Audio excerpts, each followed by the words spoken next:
that the allegations against Mr. Emefiele were politically motivated, and the people who believe that the cash withdrawal policy will not favor them are still working day and night to achieve their ill-fated Emefiele must go plot. Their consideration is not Nigeria, but their personal interest. The Coalition of National Interest Defenders alleges on Thursday that money launderers, vote buyers, election riggers, and corrupt politicians are the sponsor of the plot to remove the CBN governor. In a press conference in Abuja on Thursday, January 5, 2023, the group again raised an alarm over a fresh plot to launch a coordinated attack and smear campaign against the CBN governor Godwin Emefiele and President Buhari. The convener, Barrister Tochukwu Ohazuwike, accused the State Security Service of undermining President Muhammadu Buhari's leadership as they plotted to sponsor groups to stage a disruptive anti-Emefiele protest at the CBN headquarters and an anti-Buhari protest at foreign missions in Abuja. He has, by the policy which the president has backed, shut the iron door against several acts of corruption, money laundering, vote buying, election rigging, terrorism, banditry, kidnapping, etc. Those who are direct beneficiaries of one or more of these crimes want Emefiele out, dead or alive.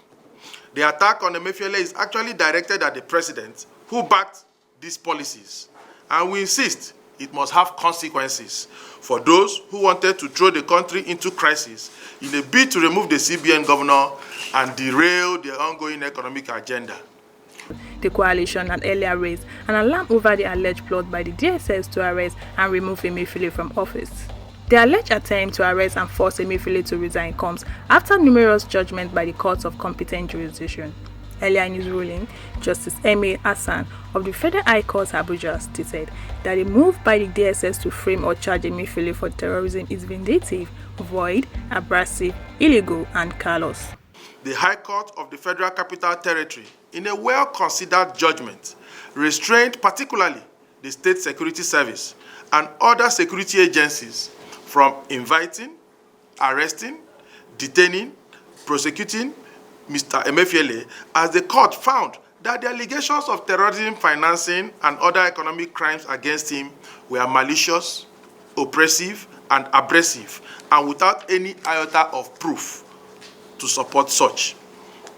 Nigerians had thought that the decision of the court would have announced the end of this evil agenda, but it has not, unfortunately.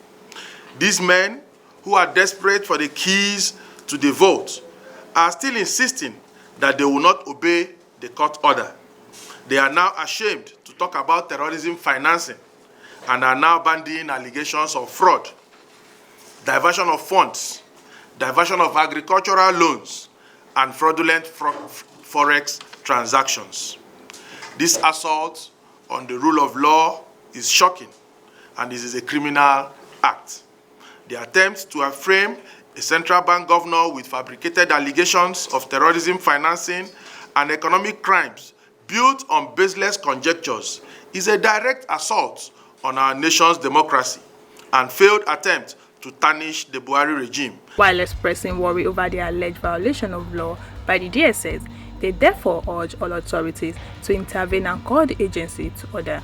The group also demanded the immediate sacking of DSS DG and advised that the DSS apologize to President Buhari and Emefiele for opposing the Naira policies. The agency's public relations officer, Peter Afunaya, could not be reached for comments.